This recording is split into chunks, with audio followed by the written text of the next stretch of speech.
Hey everyone, welcome to another episode of Debunking the Vigilant Christian. And I'm going to warn you people out there, this is going to be a rather quick one because there's not a lot of stuff that needs to be addressed in this video. So let's just get started, okay? In today's video, I wanted to touch on the fact again that atheists aren't individuals who pursue wisdom. So I'm going to be talking about in this video how the atheistic worldview is philosophically and intellectually void. Okay, first off, judging by your wonderful quotation you got there, you apparently think that atheist refers to pretty much everyone who accepts evolution by natural selection. But of course, no one who actually does accept evolution by natural selection assumes that it's random. It's only people like you who don't understand how it works and always misrepresent it think that it is an accident. Now, you need to understand, I did not come to God by being indoctrinated in a Christian family since I was little. In fact, I found God after a spiritual and philosophical pursuit. I was pursuing wisdom and truth and knowledge, and that's how I came to understand and be revealed God. I mean, okay, give me a friggin' break, will you? I mean, you're just playing the whole shock of God routine. No one who actually watches any of your material while actually using their brain thinks that you're some kind of ex-atheist or ex-moderate believer or what have you. I mean, just the fact that you mistook Donald Duck for Daffy Duck in your Disney is satanic video, and that you called a record store a rock star company or rock store company in your Family Guy is satanic video. I mean, that just proves that you have no idea what's actually going on in the real world out there. And I mean, yeah, sure, of course you're just saying this obviously to get some emotional reactions from your mindless followers. Now we can just look at a quote here from Socrates: "The end of life is to be like God, and the soul following God will be like him." Now I would have different interpretations of God. I wouldn't, prescribe to what they would, say about God. But what's interesting here, and for the sake of the argument, it's just to point out the fact that these great philosophical minds of the world recognized that there was a God. Whether or not they figured it out completely, they weren't foolish enough to make ridiculous claims like he doesn't even exist. Now, ignoring for a fact that Socrates was clearly referencing his own pantheon here, and that this quote was probably taken out of quotation, as it is very usual with fundamentalists. I mean, he just goes on to do something that's also very, very prominent among fundamentalists, especially among creationists, which I guess to some extent he is.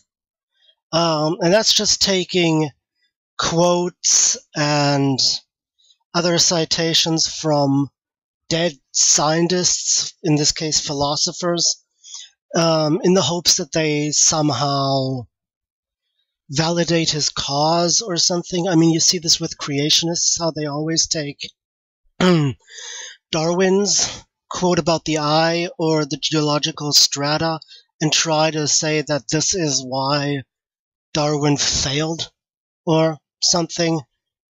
Don't know how that's supposed to work, but they do that. And yeah, I just want to play you a clip of the video Darwin said this, Darwin said that, more Crocoduck nominees from Potholer 54, because he essentially said it way better than I could. So, yeah. Creationists have this fixation with what Darwin said because their beliefs are dominated by infallible prophets whose pronouncements were written in a book that can't possibly be wrong. Again, let me explain about these great scientists of the past. They were great scientists, but they worked with the evidence they had in the age in which they lived. Believing every proclamation they made without evidence is blind gullibility. Finding flaws in their ideas is like beating up a 6-year-old kid and proclaiming you've won the WBC belt. So stop picking fights with historical figures and get up to date.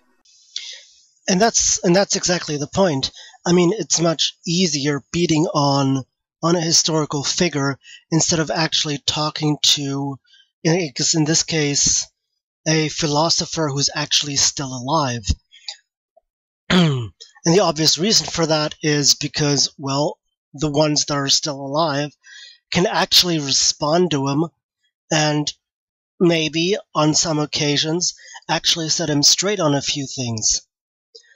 And that, of course, would be very counterproductive to his own mission statement, as it were, because it wouldn't give him a chance to impress his mindless legion of followers, as it were.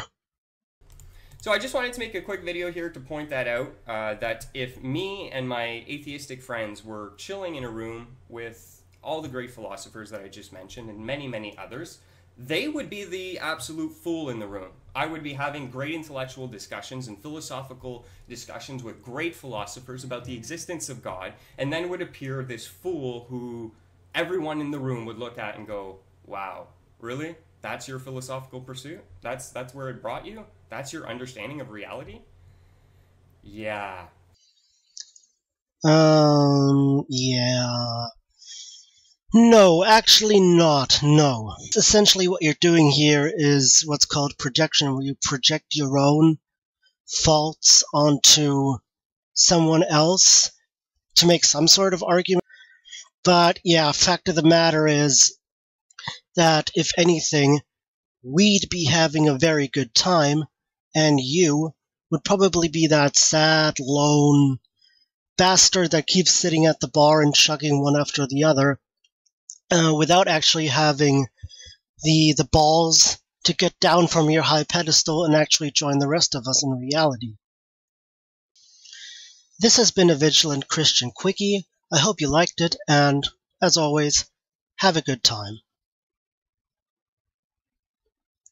I mean, seriously, what the hell, man?